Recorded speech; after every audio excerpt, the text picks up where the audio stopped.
Hi everyone, welcome to the sixth panel of the African Congress on Politics and Society. This is the first African Congress, but hope this will be a traditional platform to gather those who work on African issues. I'm Associate Professor Aytaç Kadıoğlu. I'll be chairing this panel. We have three presentations today, including mine. But before we start, just a quick reminder. If anyone thinks that they are in the wrong panel, we have two simultaneous panels at this slot. One is in Turkish, one is in English. At the bottom, you can find, if you want to change your panel, you can click on More, and then it should be Ara Oda or another meeting room. Yeah, there should be a meeting room section that you can click on. Okay. All right, so at this panel, we have three presentations, including mine. We have Associate Professor Hüsna Yetim from Ankara Medipol University. Welcome, Hüsna Hocam. We have Türkçe için link gönderebilir misiniz? Our moderators will help you, I guess. We have also Nawal Mahi, who is a PhD candidate at Sakarya Üniversitesi. Welcome, Nawal. I can't hear you, but I hope that you can hear me. If you like, we can follow the order in the program. But if any of you want to go first, you are more than welcome. Hüsna Hocam, can you hear me? Yes, there is no problem. Okay, then. So if you want me to go first, or you can go first if you like. It's up to you. I think as an chair, you should be first. All right, then I'll take it. I'll take it. Okay, then. Hi everyone. Again, I'm Associate Professor Aytaç Kadıoğlu from the Middle East Institute of Sakarya University. Today, my presentation is on conflict resolution in North Africa, the impact of regional and international peace efforts towards ending ethnic, national, and religious conflicts in North Africa. Actually, this is a small part of a comprehensive research, which will hopefully be finalized at the end of next year.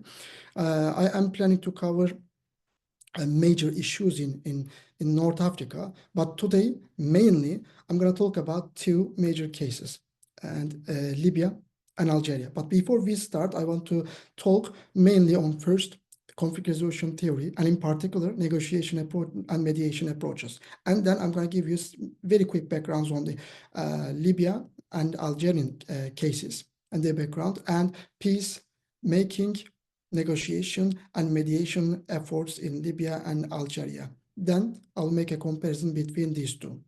First, the actors in the civil wars and in the conflicts in Libya and Algeria are all local, national, regional, and international actors. So this research has to focus on these different levels of actors. But the scope is peace and conflict resolution efforts towards ending the North African conflicts. And my research focus is and will be do official negotiations, mediation, and third-party consultations resolve conflicts or help resolve conflicts in Libya and Algeria.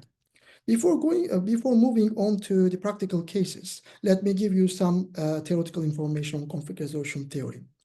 When we look at and talk about conflict resolution theory, which is briefly and mainly on resolving ethnic, nationalist, religious identity, and sectarian, and even conflicts between states in a political and non-violent way. And the role played by parties and individuals are quite important. What we look for here in the insights of the conflict is to find collective benefit, and a win-win approach is possible. What does this win-win approach? This win-win approach briefly means that both sides or all sides of a conflict gain at least their minimum goals, which is briefly the definition of a win-win approach. And We should also admit that a conflict resolution process is an ongoing process. So not a spot, not a point to reach, but an ongoing, especially a long-standing process.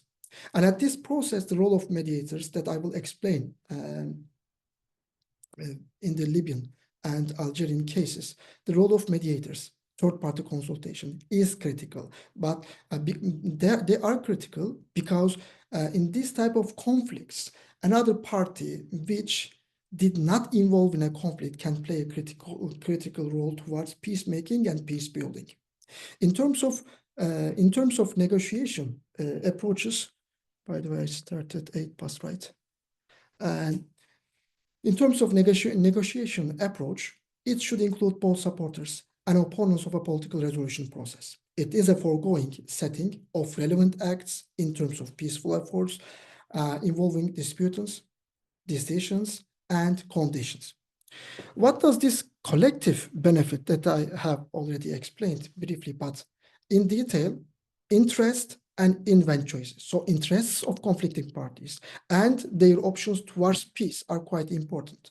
What we look at all conflicting parties in a conflict resolution process or in a civil war and their collective benefit, rather than focusing on people in trouble only, and insists on objective criteria to investigate resolutions. In terms of negotiation, there are 3 important moments: ripe moment, a hurting stalemate, and a non-ripe moment. What does this ripe moment mean? The ripe moment means that there should be a ripe moment for resolution. For example, just think about a civil war or a conflict between a state and a non-state actor.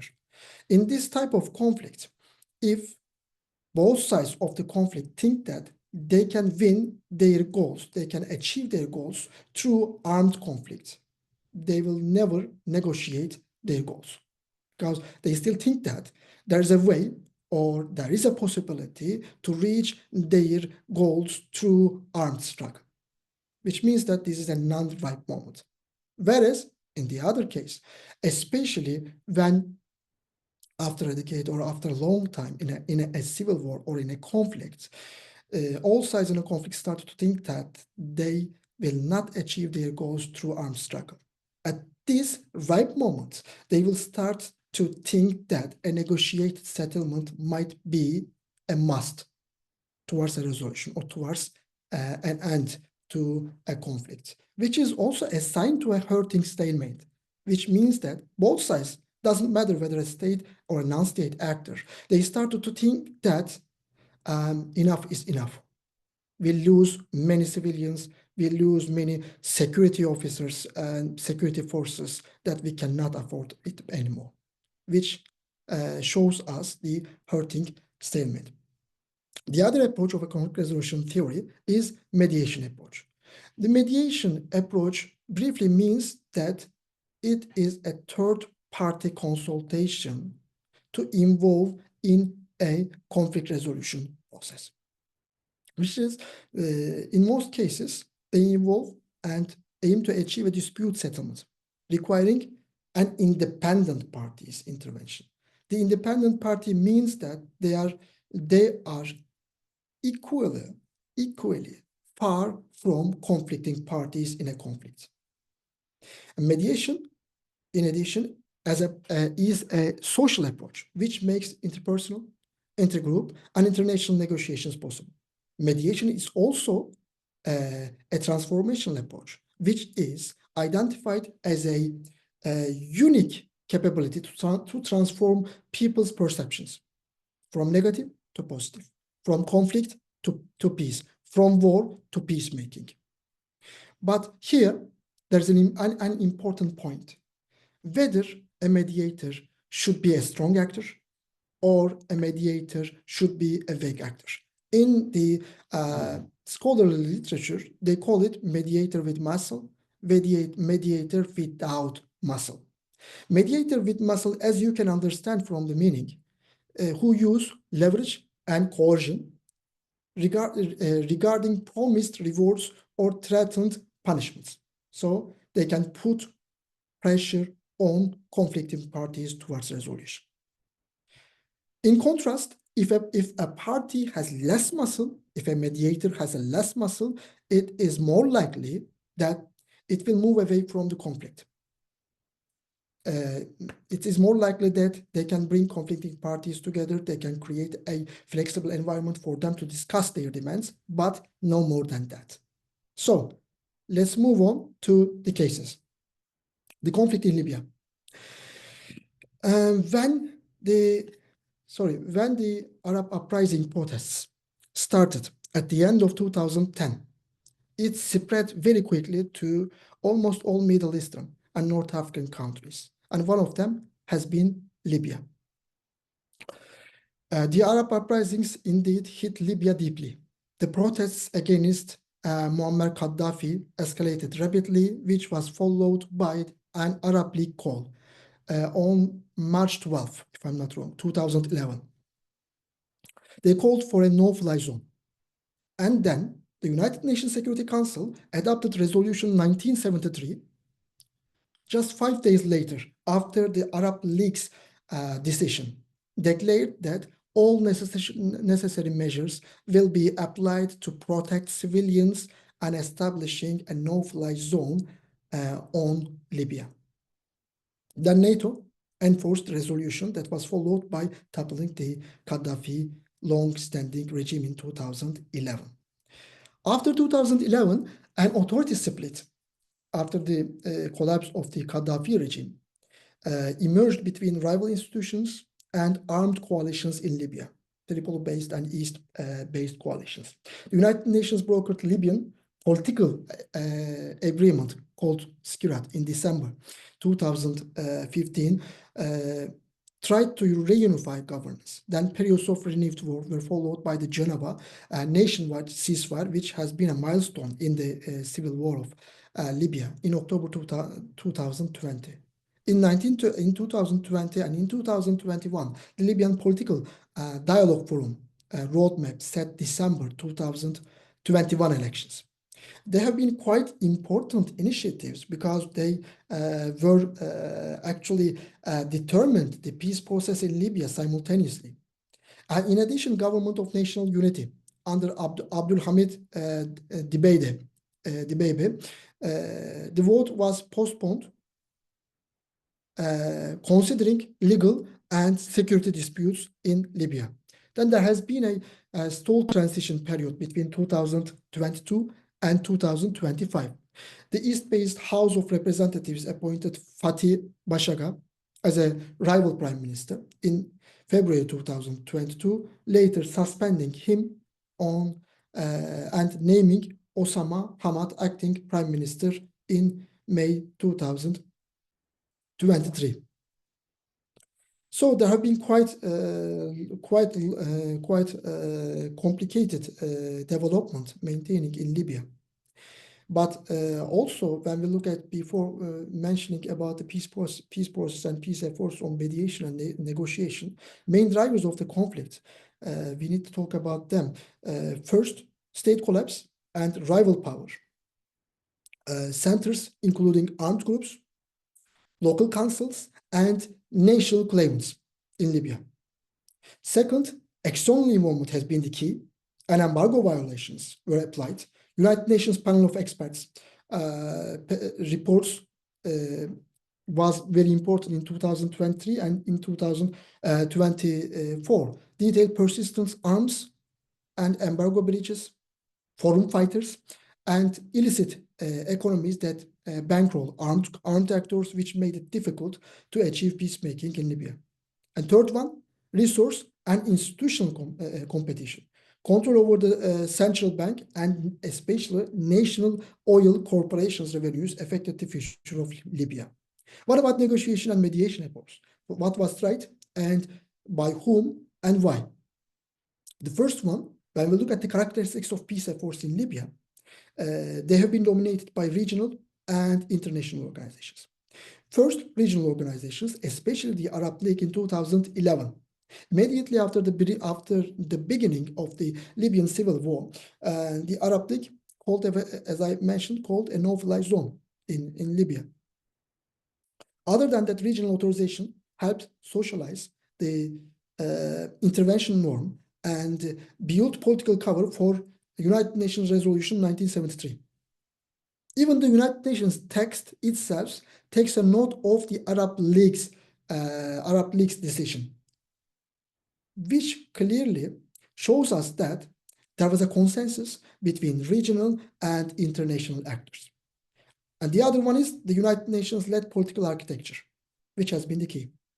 Sikirat in 2015, the Libyan political agreement created the Presidency Council and mapped out reunification steps.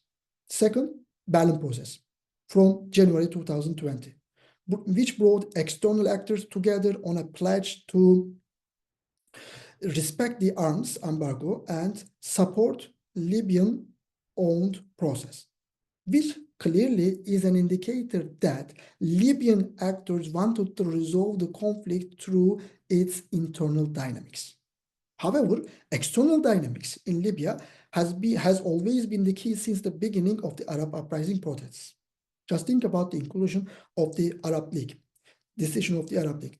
Just think about the inclusion of the United Nations through its adaptation of Resolution 1973, and think about the NATO attack in Libya, which together showed us a total foreign intervention in Libya, which makes quite difficult to resolve this conflict. What about the connection between theory and practice? As I mentioned at the beginning of my presentation, ripeness has been the key towards a political resolution. If a conflict resolution process has been applied in a ripe moment, which shows us a better chance for a durable peace. The Geneva ceasefire followed a military hurting stalemate on both sides and external pressure. But the ripe moment has not been translated into a durable statement because not all sides of the conflict were claiming or were demanding peace. What about the process design?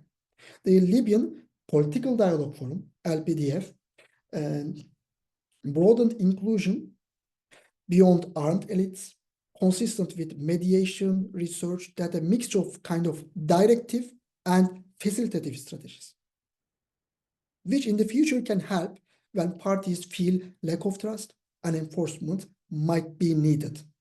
Kind of a mediation with muscle might be needed for a successful peace process. And outcomes and assessment. What worked, what didn't work. What worked? The 5+5 Joint Military Commission ceasefire worked successfully, which unfortunately dramatically did not bring a sustainable peace, but reduced frontline warfare. Berlin also helped reduce, not end the conflict over outside escalation. The government of national unity unified parts of the administration and briefly improved service delivery. What didn't work? Elections remained stuck, just like the other elections in the Middle Eastern and North African region. Parallel executives resurfaced in 2022 and 2023. Embargo violations, militia economies, and competing external patterns continue to undermine sequencing and compliance in Libya. I think I talked too much, right? And very briefly, Algerian case. If you like, I will just skip the background of the Algerian case, but mainly focused on negotiation and mediation efforts, if you like. So, in contrast to the Libyan case, the Algerian case mainly focused on internal state-led bargaining. The Islamic Salvation Army truced in 1997, Civil Concord Law in 1999, provisional clemency and sentence reductions and amnesty for many Islamic Salvation Army fighters has been the key demands in the negotiation process in Algeria. And the other one is Charter for Peace and National Reconciliation. Referendum in 2005 and amendments in 2006. These efforts widened amnesties, because there has been a motto in Algeria, amnesty for peace, which is also related to this argument. And victim compensation and restrictions on public discussion of the national tragedy. The other one is national political dialogue, which was achieved in 2019. The Karim Yunus panel consulted parties, which is in line with the theory of conflict resolution theory, and social actors and some Hirak representatives, producing recommendations for an electoral path, because just like Libya, Algeria also had difficulties in electoral law and electoral path, which were not a negotiated power sharing pact, but as a result, implementation remained limited. The last one is the role of regional and international organizations. Unlike Libya, Arab League, African Union, and United Nations had minimal direct mediation roles in Algeria. In Algeria's dynamics, domestic political settlement has been the key. Change was negotiated internally and enforced via state coercion and local instruments. So, outcomes of the Algerian case. The 1999 and 2005 packages ended large-scale warfare and reduced insurgent capacity, a major achievement of demobilization policy, and yet societal reconciliation remains partial, given unresolved truth and justice claims. Just remember these truth and justice commissions and truth justice claims from South African case. There have been some similarities between these two, not now, but later on. I'm also thinking to make a link between these two cases, at least like giving an example on this. And second one is the identity governance. Constitutional officialization of Tamazight identity, language, recognized plural identity, but the pace of implementation remains an ongoing policy process. And the last one is politics after 2019. Regime continuity with selective reforms and low turnout constitutional change and narrow civic space point to authoritarian resilience rather than negotiated transformation will be the key factors for a peaceful environment in Algeria. Thank you very much for listening to me. It has been slightly more than 15 minutes, I hope. And there will be a Q&A session, but after all these three presentations. Now, the second speaker is Hüsna Yetim from Ankara Medipol University. Hüsna Hocam, if you are ready. Yes, The floor thank is yours. you. Welcome, everyone. It's a pleasure for being here today and to share my presentation with you. Before start my presentation, first of all, I want to introduce myself briefly. I'm Associate Professor at Ankara Medipol University, Political Science and International Relations Department. My research generally focuses on the hierarchy on world politics, especially hierarchical control by Russia, China, United States, and some regional and global institutions, international institutions. So indeed, today's presentations has a close connection with the hierarchy studies.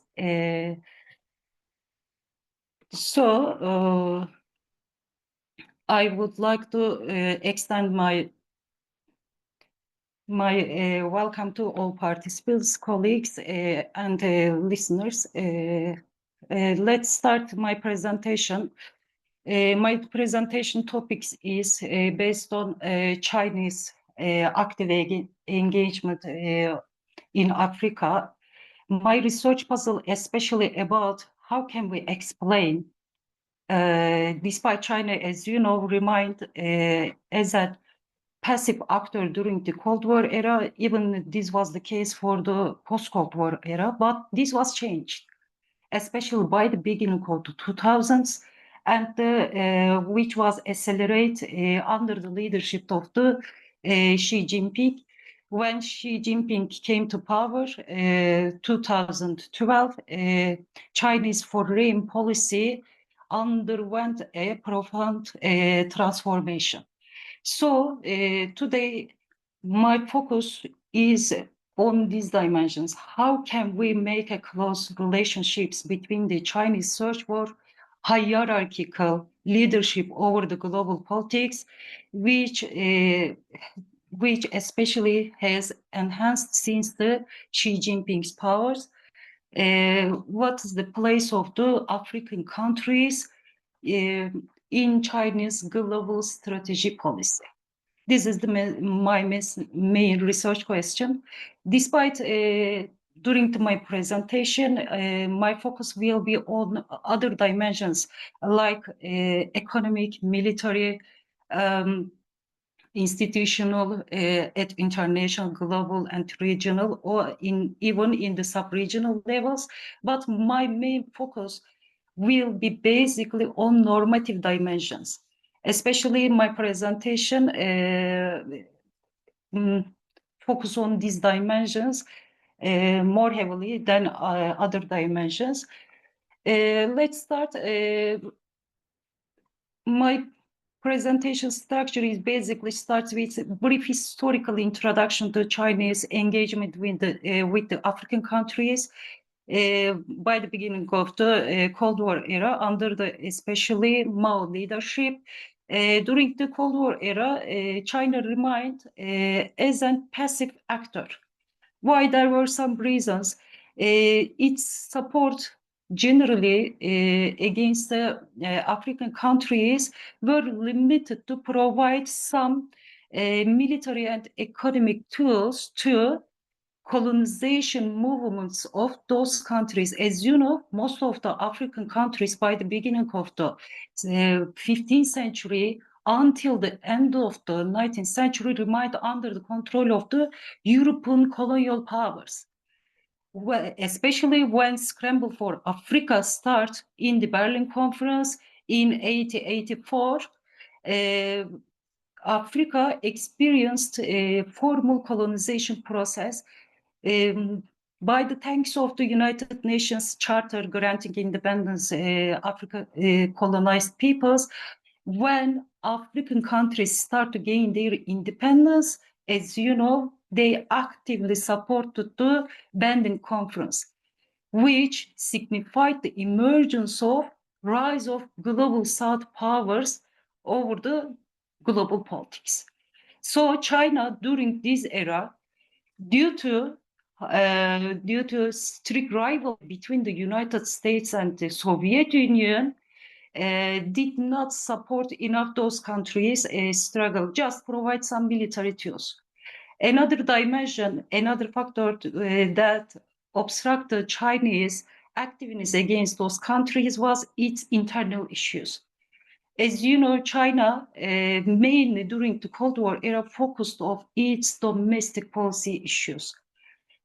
When it was achieved to recover its economic conditions under the leadership of the Xiaoping in 78, by pursuing opening policy, it started to pursue some influence over the global politics. Especially, I should emphasize one point. When Hu Jintao came to power, its predecessors and Hu Jintao pursued low profile foreign policy, which generally focused on the integrate China into the Western-led international order. But when Xi Jinping came to power in 2012, this direction was radically start to change. According to Xi Jinping, China should regain its lost great power status over the global politics. So many experts and scholars now call this policy of Xi Jinping as a Jinping doctrine, which has been surging to construct Chinese leadership in Chinese it is called as Yindao, over the global politics. This dimension is so important. According to Xi Jinping, China should start from regions to the global dimension. So we can clearly see that why China, by the beginning of especially under the leadership of the Xi Jinping, give more importance to the African politics. I think that's enough for its historical background. Now I will briefly focus on some dimensions of the Chinese interest in the Africa. As I have just emphasized, during the colonial time, it just supported the anti-colonial movement struggles of those countries, but this was changed when, by the beginning of the 2000s, China has an economic, military, security, and international support, seeking support, international dimension from those countries. I will briefly summarize this. In terms of the economic, as you know, African countries are bountiful in terms of the many raw materials and the precarious materials. So China, as Chinese economies has grown, Chinese needs to reach some materials increased. Second dimension briefly is about seeking support in the international arena. As you know, since Chinese construction, its main foreign policy priorities about the one Chinese policy to provide support from the international dimension, one Chinese policy, especially another dimension is about Hong Kong, Taiwan, Thailand, and other issues, especially in the United Nations platforms and other international institutions. Those countries generally support one Chinese policy, except for one country from Africa. This is Eswatini. Except for Eswatini, China has constructed relationships with the 53 African countries. This another dimension which I give more emphasis is community of shared future for mankind.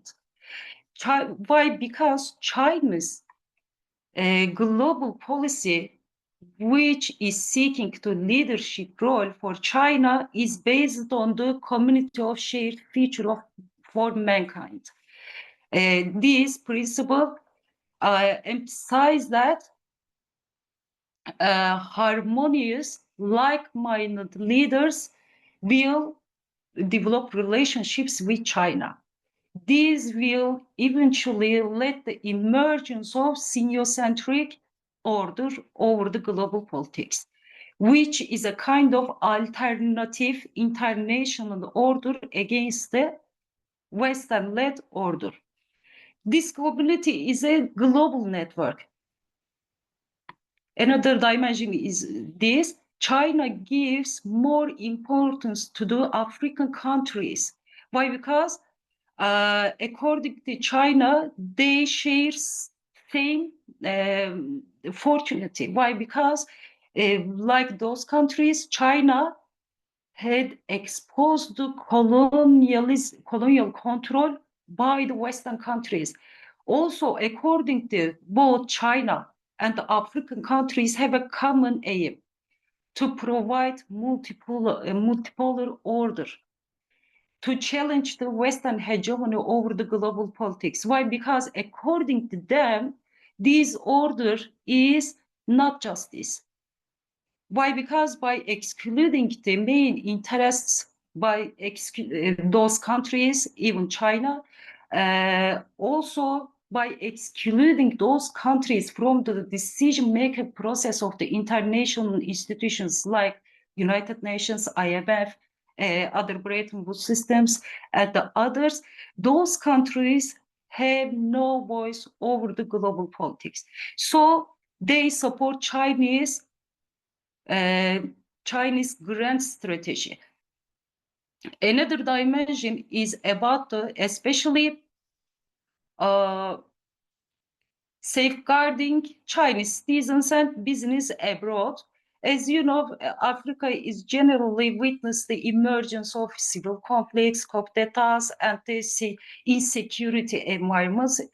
So as Chinese workers, corporations, construct their cooperation over those countries, they encountered some insecurities like kidnappings or suicides. To prevent this, China especially start to collaborate with those countries to provide their security.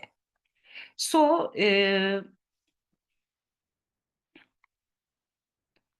last dimension, which is my research main focus, is countering the US dominance over the global politics. My main argument is that China's increasing involvement in African affairs is about to countering US hegemony, influence over the global politics.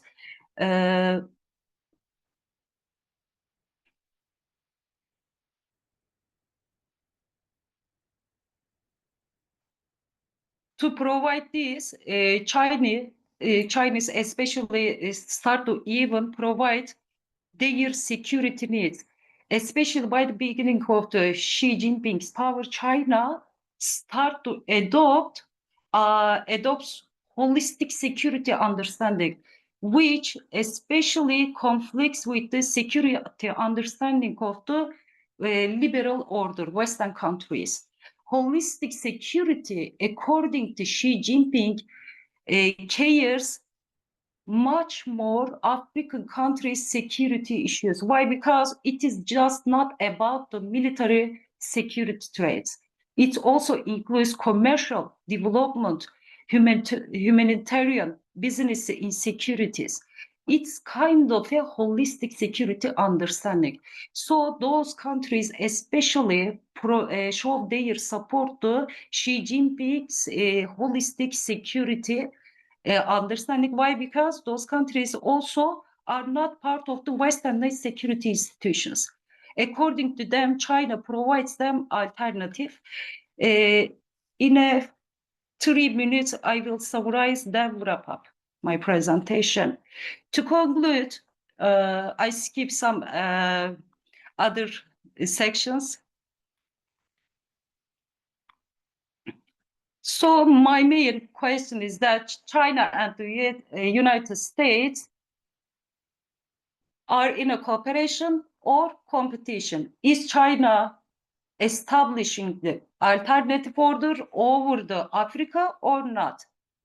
My conclusion, which are based on the comprehensive data, which I compiled from some official documents from the Foreign Affairs of China, Presidency of China, and others. My overall assessment is that China has been searching for leadership over those countries, especially by advancing peaceful coexistence, which is the base of the shared community feature of mankind with the African countries. China especially advanced alternative norms, except for military, economic, institutional tools. African countries supports Chinese 5 principle, which is based on the peaceful coexistence, which was issued in the Bandung Conference 54. This policy includes mutual respect, sovereignty, and territorial integrity of the state.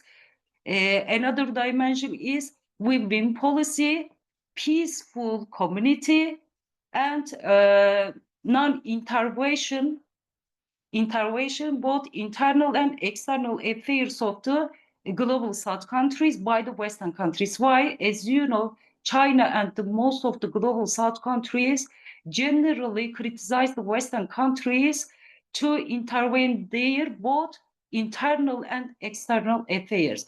So, to recap, in many dimensions, we can conclude that by receiving economic, military, even normative, cultural, and other alternative sources, both non-material and non-material sources from the China, those countries transfer their some respects of sovereignty to China. Exchange for those basic needs, we can conclude that China, especially since rise of the Xi Jinping, start to establish hierarchical order over those states, which is Sino-centric.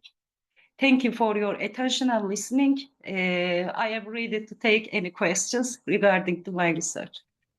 Hüsna Hocam, thank you very much.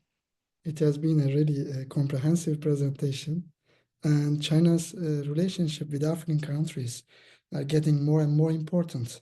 Hüsna Hocam briefly explained the situation in China's foreign policy towards Africa, from China's low-profile foreign policy to Jinping doctrine, China's leadership from regional to global perspective, and seeking support in international arena, and Chinese foreign policy, China's grand strategy as well, and in particular holistic security understanding. Thank you very much, Hüsna Hocam. And the next presentation will be made by Nawal Mahi, PhD candidate at Sakarya Üniversitesi. Her presentation will be on China, Russia, and Turkey in Africa, competing visions or strategic complementarities. Nawal, the floor is yours. Thank you, Hüsna. Thank you for accepting me, for having me today. So as we know, and the reason we are having today our panel and this Congress is that over the past two decades, Africa has emerged as a pivotal arena in the reconfiguration of global power relations. Traditional Western influence faces recalibration. A new wave of South engagement has taken root, reshaping the continent's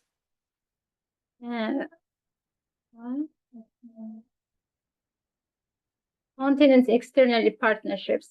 Countries such as China, Russia, and Turkey have significantly expanded their political, economic, and security footprints across Africa, forging relationships that diverge from the conditional aid and governance models historically associated with Western actors. These engagements reflect not only the strategic ambition of rising powers, but also the evolving priorities and agency of African states themselves. I will try here to analyze how China, Russia, and Turkey approach their foreign policies and strategic objectives in Africa, highlighting both areas of overlap and divergence in their tactics, ambitions, and regional focuses. Instead of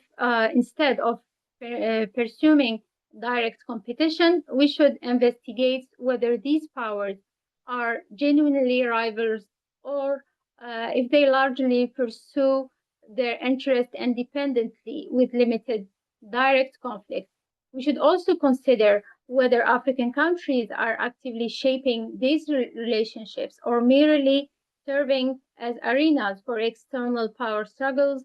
For that, we will be going through 4 comparative case studies, which are Libya, Sudan, the Central African Republic, and Somalia. These cases were selected for their strategic relevance and diversity of engagement patterns. The framework of this presentation here integrates 3 case scholarly strands to reframe Africa's role in global politics. It challenges traditional, often Western-centric, zero-sum narratives, and instead promotes a dynamic, multi-dimensional view of African agency and strategic positioning. The first strand is the multipolarity and the global South. The diffusion of power beyond the West creates new opportunities for African states to diversify partnerships. The second strand here is the strategic competition versus complementarity. Competition occurs when actors seek the same resources or political allegiances. Complementarity emerges when they focus on distinct niches. The third strand here is the African agency, which is, in my personal point of view, is the most important strand in this framework, which is the African agency. Rather than passive arenas, African states shape outcomes by aligning external engagement with domestic priorities. This framework allows a move away from zero-sum thinking toward a more nuanced understanding of Africa's positioning in an evolving global order. We will understand also here the strategic profiles of these external non-Western powers by highlighting how three non-Western powers, China, Russia, and Turkey, engage with Africa through distinct strategic approaches. Each actor leverages its strengths and interests to build influence, often bypassing traditional Western norms and institutions. First of all, we have China. China's Africa policy is anchored in economic statecraft, infrastructure, finance, trade, technology transfer, and resource agreements, largely packaged through the Belt and Road Initiative, which called BRIC. Beijing emphasizes not non-interference doctrine, though debt sustainability and labor practices have provoked debate in multi-occasion. Second of all, we have Russia. Moscow's return is driven by security cooperation and political alignment, often in fragile or sanctioned states. Military contractors, notably the Wagner Group, support regimes while skirming mining concessions. Russia also cultivates elite network throughout summits and arms sales to some countries, African countries. Also, and as another non-Western but important actor, we have Turkey, which pursue a multidimensional strategy, expanding embassies, offering humanitarian assistance via TICA, promoting cultural and religious ties through Diyanet, and developing defense cooperation. As we can know, Ankara's flagship role in Somalia represents its blend of soft and hard power. And this part was very well illustrated in the first panel today with the diplomats, not just by their the information they gave today in the first panel, but by them involving in this kind of academic panels and research, and showing that Turkey shows some very big importance to Africa. Coming to the case studies, we have the first case, it's Libya, where after 2012, here Aytaç Hoca, you explained it vastly. Libya became a theater of rivalry. Russia backed Haftar through private security forces, while Turkey intervened militarily to support the government of national accord. China remained commercially focused, waiting for stability before re-entering, as we know, and as Hüsna Hoca mentioned, that China is not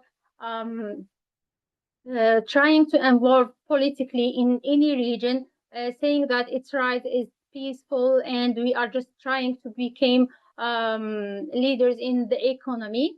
Libya illustrates how competition surfaces where strategic stakes converge. Libya here is a textbook case of strategic competition, with Russia and Turkey backing rivals' faction military, and while China remains economically cautious, as I mentioned. Despite opposing sides here, Russia and Turkey have managed a pragmatic coexisting, freezing hostilities in mid-2020, but blocking multiple peace efforts. Libyan actors have shown agency by recalibrating alliances based on shifting battlefield dynamics and external sensitivities. Second, we go to Sudan, where all three powers court Sudan for Red Sea access and resources. Russia negotiated a naval base at Port Sudan. Turkey invested in Suakin port restoration, and China remained Sudan's largest trading partner. Here, Khartoum has alternated support to extract concessions, showing how African agency tempers external rivalry, but not effectively sometimes. Sudan exemplifies multiple courtship with each power pursuing distinct interests, like military from Russia, cultural and strategic from Turkey, and economic from the Chinese side. Khartoum has alternated support among these actors to extract concession, demonstrating African agency in leveraging external competition. The Red Sea strategic value makes Sudan a focal point for great power rivalry, but internal instability complicates long-term commitment with any other actor, Western or non-Western. Third case here is Central African Republic, which is a country that illustrates Russia's security dominance in Africa via Wagner Group, combined with Chinese investment in mining.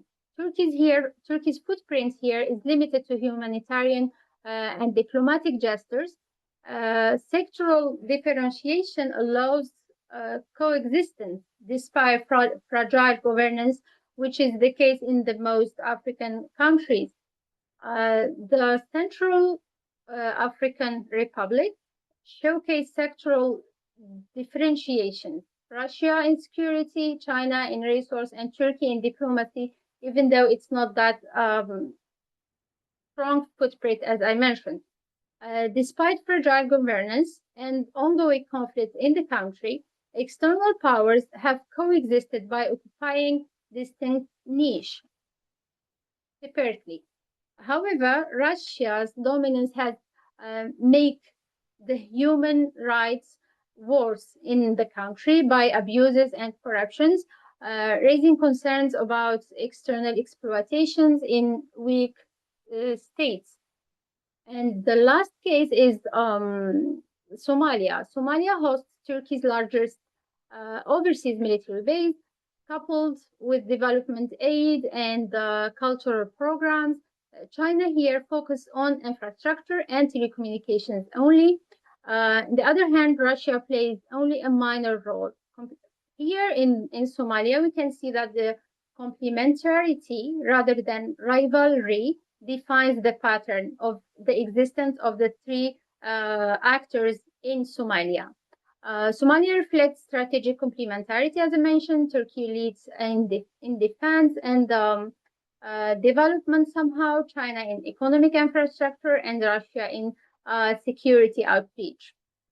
Turkey have special relationship with Somalia, blends hard and soft power, making it a model for Ankara's Africa strategy. Somalia's leadership uses external engagement as a leverage, balancing Gulf, Western, and Eurasian interests to advance national priorities. To sum up, across these cases, several patterns emerge here. We can see the minimal direct overlap, where we can understand that each power gravitates toward its comparative advantage. China to finance and construction, Russia to security and political backing, Turkey to hybrid diplomacy, like I mentioned in Somalia, hard and soft powers. Another pattern here is the geographical segmentation. China's reach is continental. It has projects and relations with different spots in the continent. especially with its problem of policy, not a problem. It's not the Chinese problem, it's an African problem. The debt trap that China is using to hold back the African countries by managing ports, even radio, as in Tanzania, if I'm not mistaken, or Zambia, as a soft power tool, and the highways in Gambia. So it has like a spread in the continent. Russia is concentrated in Sahel and Central Zone. Turkey's strengths lie in the Horn and North Africa, like Algeria, Tunisia, Morocco, and Libya, due to historical. I lost the word. The historical relations between these two countries, North African countries. Also, another pattern we can find here is the African agency is decisive, like somehow leaders leverage competing offers to maximize resources, security, or legitimacy. But here, I think also a personal perspective that we should take this academic research about the African agency with a pinch of salt, because it's not the institutions in many African states are not that active, are not that effective to choose properly between the project or the amount of the cooperation they will have with other actors. Overall, there is potential flashpoints which exist, for example, in Libya or mining concession in Central African Republic, but they remain limited relative to broader cooperation. Overall, the evidence favors a model of competitive coexistence rather than relentless rivalry. Thank you for listening. Thank you very much, Nawal, for your presentations. And Nawal, Mahi mentioned about China, Russia, and Turkey in Africa, competing visions or strategic complementarities. And these three countries' foreign policies, whether they are rivals in the region or whether African countries reshape external struggle in Africa. Thank you very much, Nawal. We had three presentations. Now I will open the floor for Q&A sessions. If you have questions, please type your questions and I will mention them. When you are writing your questions, as the chair of this panel, I have one question to each presenters. One for Hüsna Hocam. Hüsna Hocam, can you hear me? Yeah, you mentioned Chinese grand strategy. I have two questions, actually. You mentioned Chinese grand strategy. As a grand strategy reader and researcher, I'm very curious about Chinese grand strategy as well, especially when you talk about Chinese grand strategy towards Africa. Which part of grand strategy is more effective towards Africa, whether military, economic, or cultural grand strategy? And the second question is that you mentioned holistic security understanding. You also mentioned that African countries are not part of US-led security umbrella. So apparently China has or find more spaces to interact with African countries. So how big is Chinese military equipment sold to African countries? This is the second question. And after you answer, I have a question to Nawal as well. Thank you very much. Thank you for your question. Is there any extra question from participants? I haven't seen any other questions. moderators might let me know if we have any questions, but not now. No. Please go ahead if you have. Yeah, we have one more question. No, the question is to me. If you like, please continue, and I will just continue after you answer. Mhm. In relation to your first question, because I'm currently indeed studied on TÜBİTAK project to explain, to demonstrate how China more broadly has been started to construct hierarchical order over the most part of the global South countries, including Africa. Grand strategy includes Hindu understanding. I have just emphasized it includes using many tools, including military, economic, normative, institutional, both international and Chinese-based institutional, regional, institutional like FOCAC and other institutions. By using them, China has been surging, exerts some neo-hierarchical control over those states. Yes, despite Xi Jinping and other prominent officials of the China generally have emphasized that China has not been surging a hierarchical control over those states, but in practice, this is the theoretical side, but in practice, when you examine comprehensively the current both bilateral relations, institutional documents, and official documents regarding that includes the bilateral dynamics of bilateral relationships between those like security agreements and others, institutional papers. It includes some clues about the transfer of sovereignty by those countries to the China.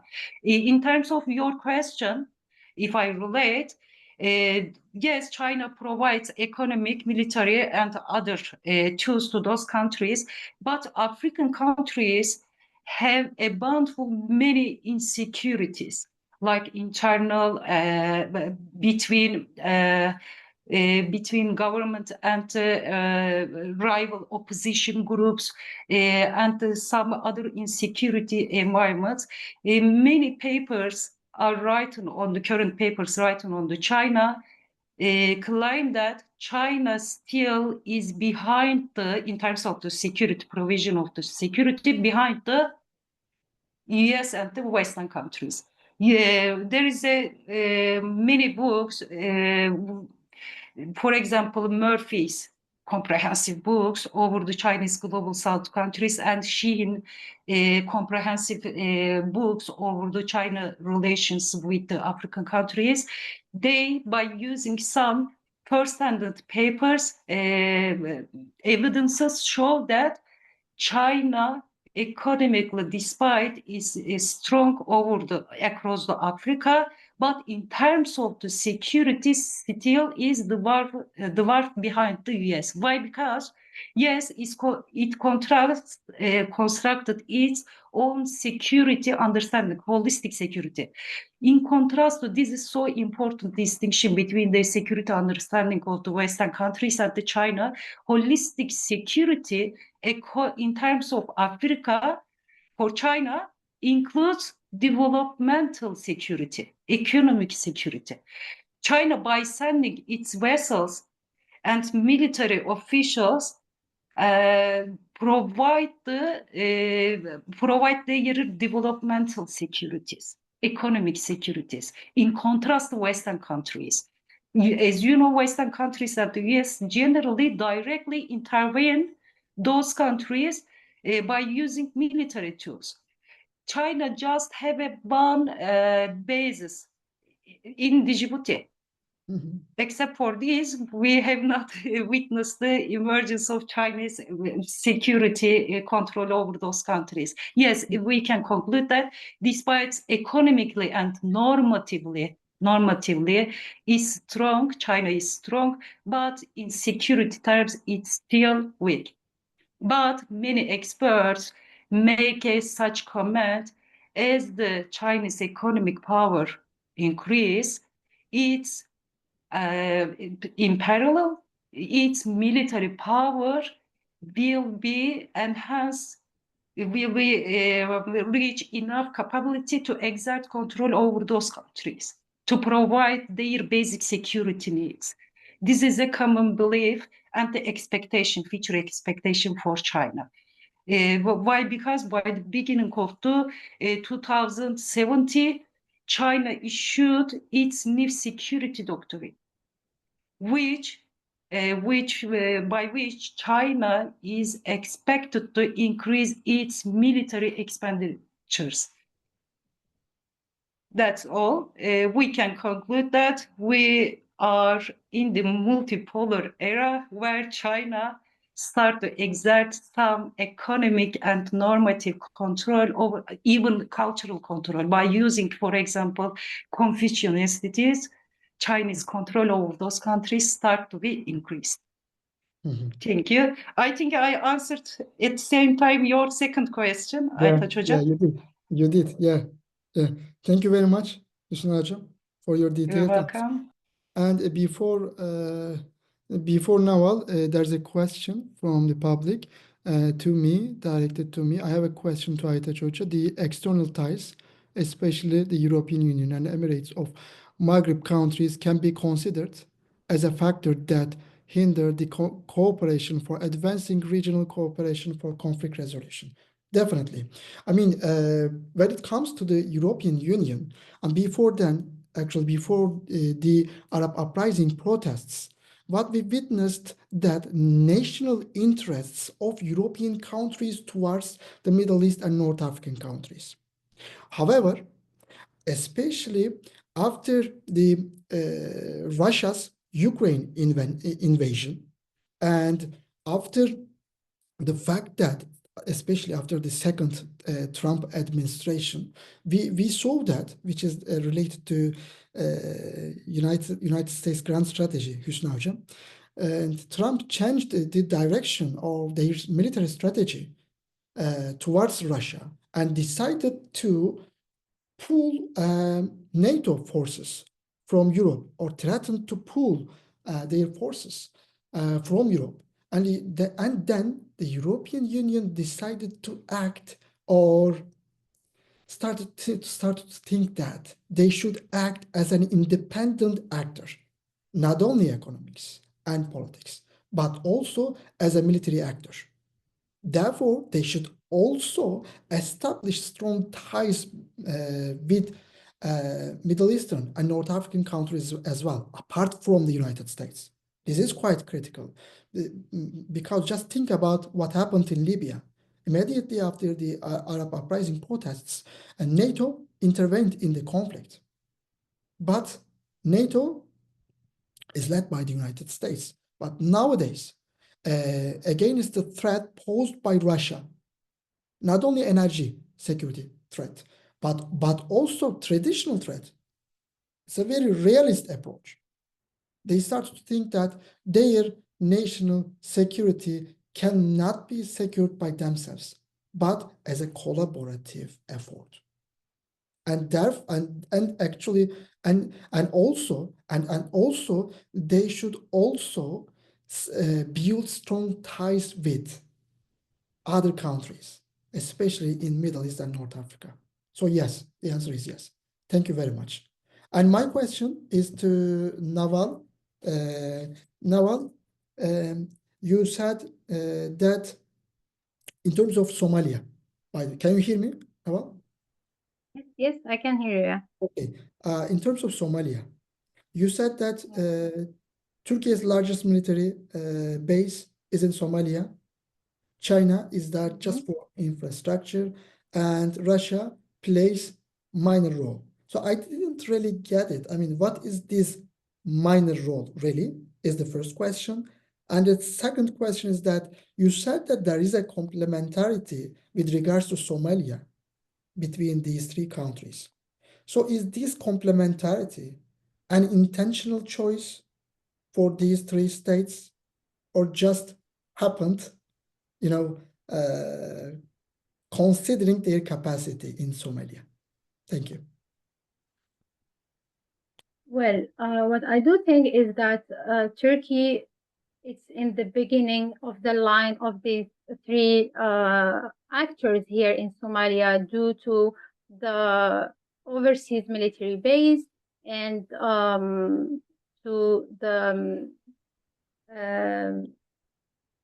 cultural and religious and relations with Somalia. That's why Turkey is in the beginning of this line. China is also having an infrastructure presence and telecommunications administration in the country. But as we can see that China is always the discourse of China overseas is always that we are peacefully going to help other countries, especially South countries, and for the military for China, as far as I know, is not a big deal in Africa for China. China is focused its maritime force in the South China Sea, where it finds it as its viable space. But in Somalia, there will be no line to exist for China militarily except economic. For Russia, also, I think the local policies does not maintain a base for the Russian existence group, Russian groups' existence in Somalia, because they are already have in Somalia they have already pirates on the Horn of African Horn. So I think it will not be a chance for a group as Wagner to exist. And I'm sorry, can you remind me of the end of your questions? Also about Somalia, you mentioned? Yeah, I mean, you said that there is a complementarity. The complementarity. Yeah, the complementarity is that the three actors, non-Western actors, complement each other by existing in different niches, but not overlapping on it. Yeah, but the question is that is this complementarity an intentional choice for these three states, or it is dependent on their capacity in Somalia?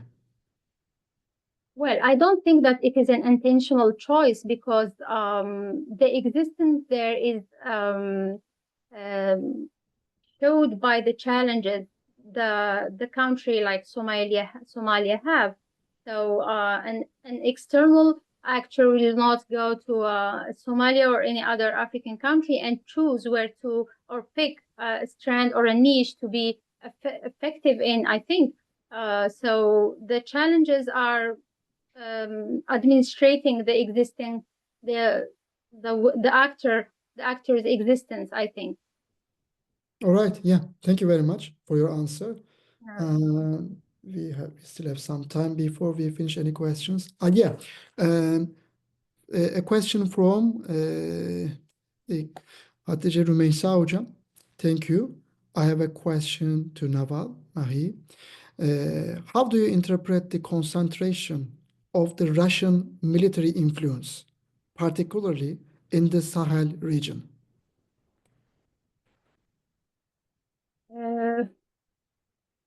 Well, for that, the military existence of Russia is presented by the Wagner Group in the Sahel, and especially, as I mentioned, in the Central African Republic.